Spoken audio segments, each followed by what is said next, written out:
It is not the test of your English when you are drafting.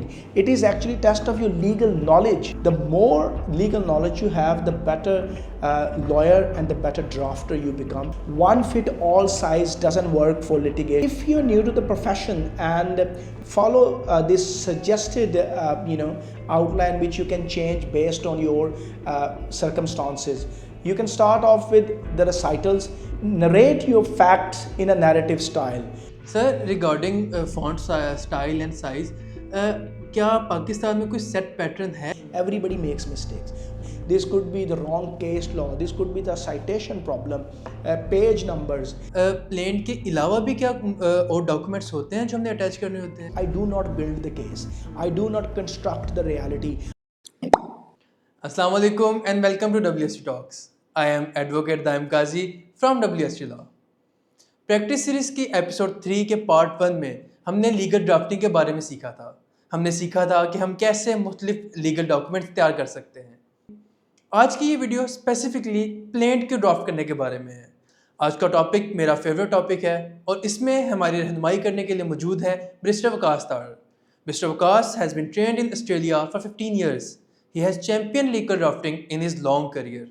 He has prepared multiple briefs to win landmark cases.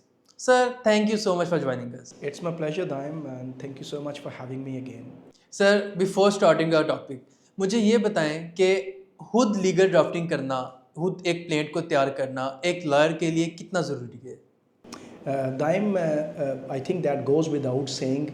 Whenever you have done the work yourself, you know in and out the work. आपने अगर ख़ुद किसी चीज़ को लिखा है तो आप कभी भी उसको भूलेंगे नहीं। आप 2 साल बाद भी अगर वो फाइल खोलेंगे तो you will straight away remember things or the moment when you drafted it. Once you pick up the work which somebody has done it, आपको उसको हमेशा प्लीड करने में, कॉम्प्रीहेंड करने में, आर्ग्यू करने में मुश्किल आएगी। आप कर सकते हैं, ये नहीं कि नहीं होगा, but you will not have that kind of comfort जो आपको उस वक्त मिलेगा जब when you have started the process yourself until the conclusion. तो अगर आप केस को खुद ड्राफ्ट करते हैं, खुद प्लीड करते हैं and then you bring it a success home, there is nothing like it. Client can see it, you absorb those pleadings, you know what you're talking about, or specifically talking about in the court setting. जब आप एक under pressure environment में होते हैं and you know exactly where that line is, you know exactly at what page you have said what, and you don't have to put a lot of work putting all the tags and the markings to remind you where things are. So there are multiple benefits of doing it yourself rather than picking it up from somebody else's work. Sir, now coming to our topic. Sir, जब एक case आता है क्या आप straight forward plane type करने लग पड़ते हैं या उससे पहले आपके कोई प्रीरेक्विजिट्स हैं जो आप पूरे करते हैं? दाइम, कभी भी आप स्ट्रेट अवे लीगल राइटिंग पे, लीगल ड्राफ्टिंग पे नहीं जाते। Doesn't matter the exercise, doesn't matter the task. आप उससे पहले कुछ लेग वर्क करते हैं, कुछ बेस रूल्स हैं उसके। For example, for today's topic, since we are talking about drafting a suit, so before drafting a suit what you do is you actually sit down with your client or clients if there are multiple parties involved in it. You hear them out. Why? You need to extract facts. You need to have background information. What has happened, how it has happened, why it has happened. फिर आपने उनसे उनकी expectations पूछनी है. Kind of relief they are seeking. What do they want out of this litigation? Why do they want to go into this litigation? So all these things are very much your enabling parameters which will actually help you a great deal when you come to drafting. Secondly, once you have done the first point, what you do is you start to research. Legal research is what enables you to become a very skilled drafter. Now I would like to take a moment and stress on this point. It is not the test of your English when you are drafting. It is actually test of your legal knowledge. which actually helps you a great deal to draft. अगर आपको question at hand के ऊपर enabling provisions का, relevant statutory provisions का और at the same time case law का नहीं पता, you will struggle to actually construct a plaint. So what you do is you always go back to legal research and you bring up very strong data to start actually compiling your plaint. If you're new to this profession or you need a refresher, we actually did a whole topic on legal research, how you can do it, how you can find case law, and how you can actually use them to your advantage, specifically when you are in a litigation role. And once you have done the legal research, now what you do is, now you sit down with your team, or if you are on your own, and start to see if there are any gaps within the instructions or your case, and if it has impacted the jurisdiction where you're trying to lodge the case in. You may need to reconnect with your clients and to see seek further instructions if there is any new information which you can incorporate, or you may need to advise them post your research of any expectations they have given you which may have affected. So this is the time when you form a strategy. This is the time when you actually start putting things into shape and start to talk about your outline.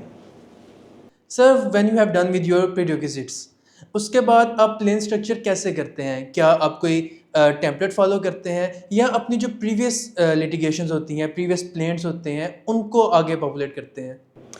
Yes, Naim, what you do is there are a couple of ways which you can do it. First, you can actually draft a whole skeleton from scratch, which once you have done multiple years of practice, you can do it in a jiffy. That's not a big deal. If you are new to the profession, what you can do is, if you have a similar case with the similar facts and the similar causes of action, certainly you can use that template, but you need to be very careful. You always see if everything, whatever you're going to plead in the new case, is included in that template. One fit all size doesn't work for litigation, and especially when you're drafting a plaint scenarios. Now, if you're new to the profession and you need to come up with a template or a outline for your plaint, what you can do is you can follow this suggested outline, which you can change based on your circumstances. You can start off with the recitals, then you can move to facts, which we call background information. Then you go to the causes of action you are going to plead in your case. Then you move on to the relief, the prayer where you are seeking, what you're seeking from the court. Then you move on to your verification, and in the verification, or just before verification, you put your lawyer's credentials, who is pleading the case and whatnot. And then you conclude it by putting your affidavits and all the ancillary documents. So this is how you build an outline. This is fairly easy. You don't have to go and download it from the website. It is just basically the guiding principle. Now you have got all these headings. What you can do is you start to populate them. Sir थोड़ा extensively मैं बता दें कि रिसाइटल्स क्या चीज़ें हैं? अच्छा, recitals आपकी चीज़ें हैं basically which are the name of the court, the relevant bench, the name of the parties, including their last known addresses, the title of the suit. The title of the suit is very important. For example, if you are pleading multiple causes of action, you need to include within it. I'll give you an example. Suit for declaration, comma, partition, comma, and then you go permanent injunction. So you have included these things. If you have more causes of action, you can include within it. Or if you are going to file a suit for specific performance, then you can talk about that along with any injunction or anything else you are seeking. So that is your guiding principle, and that will actually help the registry when you're filing the case what this is all about. Always have your title very well written, so actually it guides the court and the judge what this suit is all about. Oh, that's why they are called recitals. Yes. Sir इसके बाद हम अब बताते हैं facts आते हैं. Facts को हम किस तरह से पॉपुलेट कर सकते हैं, उनको किस तरह से लिख सकते हैं? अच्छा, फैक्ट्स जो हैं them, they are your basically the case which you are going to plead. Facts give rise to a cause of action. So you need to make sure you write your facts very well and very precisely. Okay, how you do them? Firstly, you narrate your facts in a narrative style, which is you're telling a story which is very compelling and is very much believable. This is how it should look. Secondly, what you do is you always write your facts in a chronological order. For example जो सबसे पहले चीज़ हुई है और moving towards to later in time के जो सबसे आखिर पे हुई है, then what you do is you come towards the material facts. Material facts के ऊपर you need to put emphasis, you need to plead them बड़े खूबसूरती से, बड़े प्रसाइजली से, because this could be make और break of your case. And you need to also relate it or substantiate with any evidence or any exhibit which you are going to rely later down the track to basically strengthen your argument. So this is very important. Last thing which I would like to talk about the facts is, as a professional lawyer, you never twist the facts. You never basically invent facts. What you do is you narrate them as they have been advised or as they have occurred. So facts को कभी भी आपने अपने case को build करने के लिए fabricate नहीं करना, because later down the track it will come down to your reputation as a professional. Sir material facts को थोड़ा सा एक्सप्लेन कर दीजिएगा please. Material facts are basically those facts which are essential to prove your case or could have a bearing on the outcome of the decision handed down by the court. I'll give you an example. Recently we pleaded a medical negligence case, and in that case one of the example of the material fact is usage of mobile phone during a surgery. So if we are saying that the doctor was negligent while performing the surgery, तो अब जो इसमें वो mobile phone use कर रहे थे, that is a material fact. Now definitely I have said that it is a material fact and this is essential to prove the negligence. So what I need to do is I need to bring forward a really strong adducible and admissible evidence to prove that material fact as well. So in this situation, usage of mobile phone is a material fact. Sir, we have done with facts. उसके बाद जो आप बता रहे थे next step है causes of action, उसको भी थोड़ा सा एक्सप्लेन कर दें प्लीज़. अच्छा, कॉजेज ऑफ एक्शन है आपके which is basically your case. In example we have used at the outset declaration, your partition of the property, and your any permanent injunction or anything else which you are seeking with it. So you can make these three subheadings under the causes of action, and then you can, based on your facts, you can basically use the relevant legal provisions to basically plead those causes of action. Okay. And then whatever the case law you have researched and you are going to rely on, you can put down as a reference in those causes of action heading. So at least what you do is you are telling the court or guiding the court whatever I'm talking about is backed up by law and its interpretation in a relevant case law. Sir मेरा अब jurisdiction और valuation पर सवाल है. सबसे पहले ये बताएं कि अगर मुझे मेरे सूट की वैल्यूएशन नहीं पता तो उसमें हम क्या कर सकते हैं. अच्छा, if you do not know the exact value them, तो फिर उसमें आप एक अप्रॉक्सीमेट वैल्यू बता सकते हैं, लेकिन आपने वैल्यूएशन बतानी लाजमी है. उसकी वजह है, उसकी वजह यह है कि the valuation is essential for two reason. First of all आपकी कोर्ट फ़ी के लिए जो आपने कोर्ट में सबमिट करनी है as part of your registry. Secondly it will help you to define where your appeal go.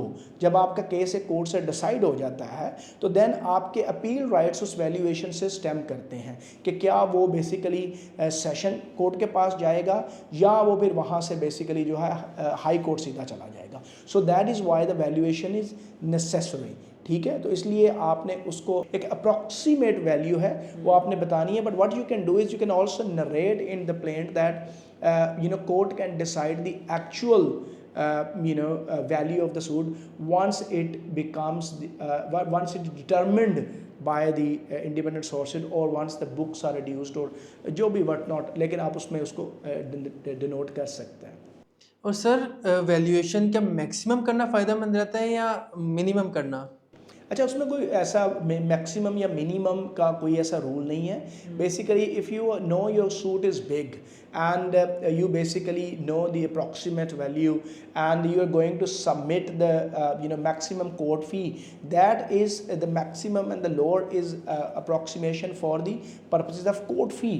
But for the still, if you want to have a bearing on your appeal rights, then you need to make sure, if you want to omit the courts of session as your appeal or revision, then what you can do is you can use the highest figure which you know your suit is worth, and then you can bring the matter straight away before the high court. Sir prayer और relief sort के related मेरा एक question है, क्या हम prayer को सिर्फ एक पैरा में लिख सकते हैं या उसके हम मल्टीपल पैरास लिख सकते हैं? नहीं, बिल्कुल आप मल्टीपल पैरास लिख सकते हैं. जो भी रिलीफ आप कोर्ट से मांग रहे हैं, अगर वो एक से ज़्यादा हैं तो it is best advice that you put them in multiple paragraphs. आप उसको कैटेगोरिकली क्लियर करके लिखेंगे, so it will be much easier for the जजेस टू फॉलो, और उसके ऊपर आपको जो है बेहतरीन तरीके से रिलीफ मिल सकता है. ठीक है सर, इसके साथ मेरा एक और क्वेश्चन है कि क्या हम केस लॉज को या कोई रेफरेंस प्रेयर के अंदर भी कोट कर सकते हैं? जी बिल्कुल, ये मेरी एक बड़ी रेगुलर सी प्रैक्टिस है कि अगर आप कोई भी रिलीफ मांग रहे हैं and that stems from a specific statutory provision, I always put that into a सब note. I put it into a footnote. Then if I'm relying on a case law which actually substantiates my case or that relief which I'm seeking, then I jot it down into the footnote as well. Sir, हम हमेशा prayer के नीचे एक line लिखते हैं, any other relief which the court में deems fit. इसकी क्या सिग्निफिकेंस है? क्या ये लिखना कंपलसरी है? नहीं, कंपलसरी तो नहीं है. बेसिकली इसके अंदर हम एक अपनी वेगनेस को और अपनी बेसिकली जो है ना एम्बट को ज़्यादा बढ़ा रहे हैं, और हम उसमें कोर्ट की डिस्क्रेशनरी जो पावर्स हैं और जो बेसिकली बड़ी यूबिक्विटस और अनफेटेड पावर्स हैं, उनके ऊपर रिलाई कर रहे हैं कि अगर हमारे से कुछ चीज़ रह गई है, अगर हमारे से कुछ चीज़ नहीं ठीक तरीके से मांगी गई, तो हम बेसिकली जो है ना कोर्ट के ऊपर छोड़ देते हैं कि वो हमें इस प्रेयर से हट के भी अगर इसके अंदर को कोर्ट के मुताबिक, क्यों जजेस wear the law on the robes, वो एज द सेइंग गोज, तो फिर वो हमें बेसिकली उसका एक बेस्ट रिलीफ दे सकते हैं. So that is basically a very much a all encompassing line, जो कि आपके सारी प्रेयर के अंदर कुछ चीज़ अगर मिस हो गई है, वो चीज़ गलत प्लीड हो गई है, तो उसमें बेसिकली जज जो है वो उसको खुद जो है ना अपने सुओ मोटो की पावर्स के ऊपर, डिस्क्रेशनरी पावर के ऊपर, based on the circumstances of the case, जो है इन्वोक करके आपको रिलीफ दे सकते. Sir, now I am going to populate my outlines. I need your guidance कि अब मैं इसमें किस तरह की लैंग्वेज यूज़ करूँ. अच्छा, लैंग्वेज देखें, that depends on whether you are pleading in English और whether you are pleading in Urdu. अगर आप उर्दू में कर रहे हैं तो फिर भी असूल सेम है. आप सादा जो है वो ज़ुबान इस्तेमाल करें. मकसद ये है कि आपका केस बड़े अच्छे तरीके से प्लेड हो. और अगर आप इंग्लिश में कर रहे हैं तो always go with plain English. If you using in English which is predominantly everybody is using nowadays, तो हमेशा एक्टिव वॉइस को यूज़ करें. So at least you do not talk about as a third party. Your causes of action are pleaded very precisely, specifically in the active voice tone of the English as well. Secondly, what you do is when you are writing it down, you need to make sure you have the clarity and consistency throughout your document. What do I mean by clarity? For example, if you are using the parties as plaintiff and defendants, then stick with those terms. Don't interchange them as plaintiff and respondents, applicants and defendants. So what you do is, if you have used those at the outset, stick with them और फिर उसी को throughout use करते रहें, ताकि it is easier for the judges to follow who is who and what is being said by who. तो एक आपके सामने चीज़ आ जाती है. सर, इसमें मेरा एक क्वेश्चन है, प्लेंटिफ डिफेंडेंट या एप्लीकेंट डिफेंडेंट, इसमें क्या फ़र्क है? देखिए, आप अगर एक सूट के अंदर कोई मिसलिनियस एप्लीकेशन दे रहे हैं, तो then you the very first line which you do is कि the applicant is the plaintiff in this case. तो वो तब आप एप्लीकेंट प्लेंटिफ बताते हैं जब आप कोई एप्लीकेशन दे रहे हैं. अगर आप सिर्फ सूट ड्राफ्ट कर रहे हैं, तो then what you do is, this is not necessary. You don't have to create this ambiguity. You just keep it very simple, plaintiff and defendant. Simple. So basically applicant जब आप कोई miscellaneous application दे रहे हैं उसमें use होगा. जी उसमें use होगा, या कोई भी अगर आप एप्लीकेशन जो है कोर्ट के सामने रख रहे हैं वो could be anything which you bringing over, then you use the word applicant. Within that clarity, you need to be specific. What do I mean by specific? You need to narrate the facts specifically. If the dates are done in a specific order, please use them as it is. If you are using somebody's quotation, somebody's remarks, please use them as specifically they have been said. Don't color code the language, because if you use some flowery language or some complex language, they may end up changing the meaning or the context of what was said or the fact in itself as well. So be specific with your narration and keep it very concise. Now secondly, what you do is you need to maintain consistent writing style. What do I mean by that? Your fonts, your margins, your punctuation, your page numbers. One thing which I would like to stress at the outset of this point is आप please अपने pages number को ज़रूर डाला करें. मैं बहुत ज़्यादा चीज़ notice करता हूँ कि those plaints are missing page numbers and letter down the track lawyers उसमें खड़े होकर खुद हाथ से पेज नंबर लिख रहे होते हैं.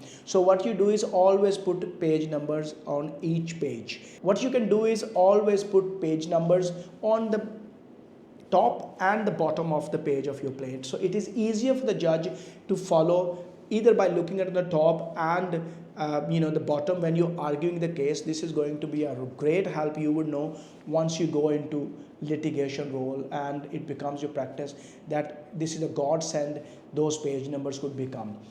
Secondly, in the same vein, you put your paragraph numbers, and then you use a consistent style, whether you're going to justify your paragraphs or you are going to align them left or in the center, and then you need to follow it through. You don't change your font style. For example, if you're choosing Calibri at the front, don't start using another font for headings or Times New Roman. You could simply do is stick with one font and the size of it, and then conclude the document with the same font, same style which you have set on at the front, because it will look up very nice and very professional to even read and become legible rather than be a cluttered one. Lastly, I would like to say it, please do not use italic extensively or keep bold for multiple words on a single paragraph. This becomes a clutter. This becomes a nuisance for the judges to follow. तो उसके अंदर बेहतरीन ये है, अगर कोई material fact है, अगर कोई केस है जिस पे आप रिलाई कर रहे हैं, yes, do make it italic or make it bold so it basically pops up. लेकिन ज़रूरी नहीं है कि हर चीज़, हर डेट आपने जो है वो बोल्ड करनी है, unless or until that is relevant to prove a point which you are basically arguing before the courts. Sir, regarding font style and size, क्या पाकिस्तान में कोई सेट पैटर्न है जो हम यूज़ कर सकते हैं ये फॉर्मेट के लिए? There is no essential uniform guidelines by the Supreme Court कि आपने यही font इस्तेमाल करना है. Recently, the Chief Justice of Lahore High Court has issued direction pertaining to all the documents or the file comes before the Lahore High Court and all its benches to be used Bookman old style with 13 font. This could be applicable within the jurisdiction of Punjab. You can follow, but that does not necessarily becomes a uniform role for across Pakistan. आप चाहे Bookman करें, चाहे times new Roman करें, चाहे aerial करें, लेकिन please उसको consistently use करें. ये नहीं है कि कहीं पे आपने उसको 12 साइज़ पे यूज़ किया है, कहीं पे आपने उसको 14 में यूज़ किया है और कहीं पे आपने उसको बेसिकली 10 पे यूज़ किया है. So always make sure you stick with one font, one style, one size and you carry it all across your document. Sir, talking about the guidelines, is there any legal or ethical standards which we have to follow while drafting a suit?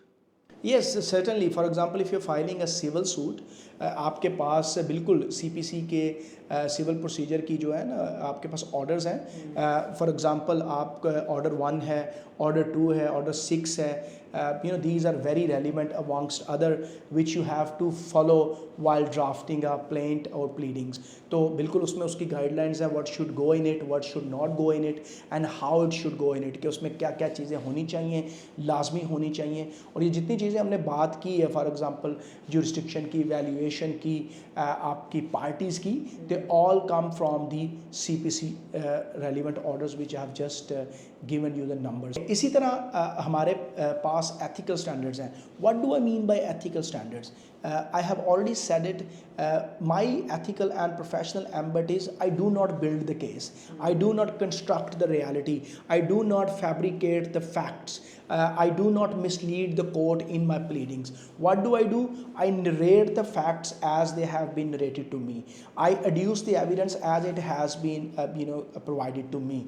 I do my pleadings, my arguing with the best of my capacities without being misled by the client or by any parties which may have bearing on the case. So these couple of things become your guiding principle when you are in a litigation role or adversary role, and once you become a professional, these things will just goes without saying and they become part of your practice. Sir मैंने हमेशा आपको देखा है, आप जब एक draft तैयार कर लेते हैं, आप उसको पहले खुद प्रूफ रीड करते हैं, फिर हमसे प्रूफ रीड करवाते हैं, उसके बाद आप इसको क्लाइंट को भेजते हैं। सर इसकी क्या इंपॉर्टेंस है? फारमोस्ट रीज़न बिहाइंड इट दाइम इज़ कि ये नहीं हो सकता कि मैं गलती नहीं कर सकता। Everybody makes mistakes. Once you have been working on a brief for more than 20 hours or 2 days or 3 days, you start to see the things, you don't pick them up. When you give it to someone else, for example to your peers, to your colleagues, as you said to you, you start to pick things up. For example, there could be a problem with the names of the parties, with the E and H difference in Muhammad or any other name.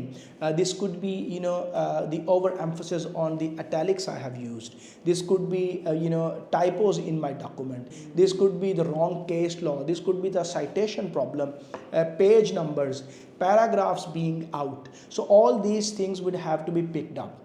Now coming back to the second part of your question, why do I send it to the client? Because I want to make sure it befits what client has asked me. There is not new information which the clients have received and I am not privy to. And in the same way, client cannot say or argue later down the track that I did not know what my lawyer had stated in those pleadings, or I was not aware what was being asked in the court, and start to recuse himself and to shift the blame towards you. So it is always best practice, because you need feedback. You need to rectify that and you need to incorporate it. So it is always a best practice. You put it forward and then you get your validation as well. Sir while drafting a suit, plaint के अलावा भी क्या और documents होते हैं जो हमने attach करने होते हैं? जी, most certainly Daim. If you recall, we always make a list of exhibits, all the documents you are going to attach with your plaint, which are going to basically substantiate your claim, or you have used as a referral point within your pleading, as exhibit A, B, C, D, and goes on. Secondly, you create a cover sheet which we call as chronology or index, and you basically guide the court what is attached to this plaint and what page number, what serial number. This becomes a very professional and a practical outlook for the courts and for you to later down the track when you're pleading the case. And thirdly, you need to draft and execute affidavits of the parties involved in your case. In the same way, you may also need to draft, as you said in your earlier question, any ancillary applications, any miscellaneous applications which you are going to put before the court. For example, your stay application, as we call them in Pakistan. So they all need to be drafted and done in the same way as we have done in our plaint as well.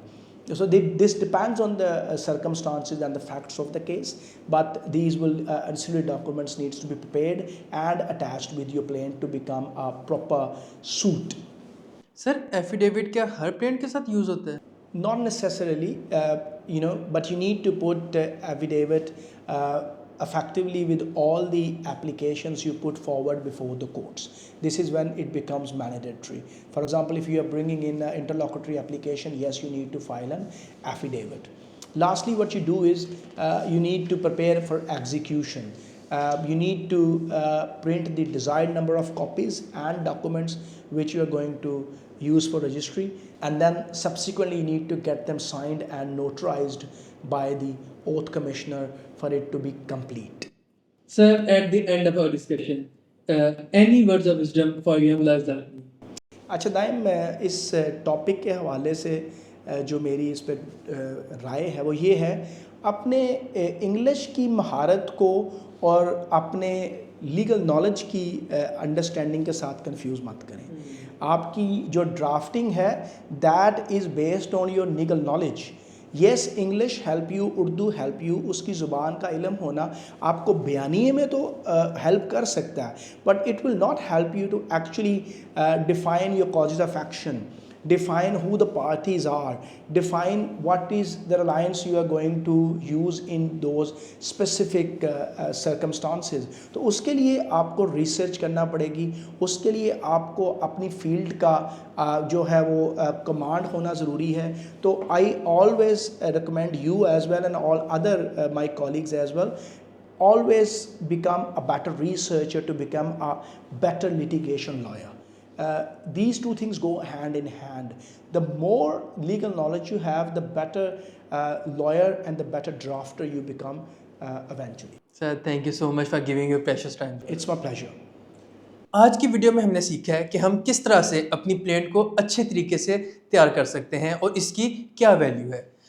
हमारा अगला topic इसका defence बनाने पर होगा कि हम अगर हमारे खिलाफ कोई सूट आ गया हम उसका डिफेंस कैसे फाइल करें। उसके रिलेटेड या आज की वीडियो के रिलेटेड कोई भी क्वेश्चन हो हमें कमेंट्स में बताइए। Thank you.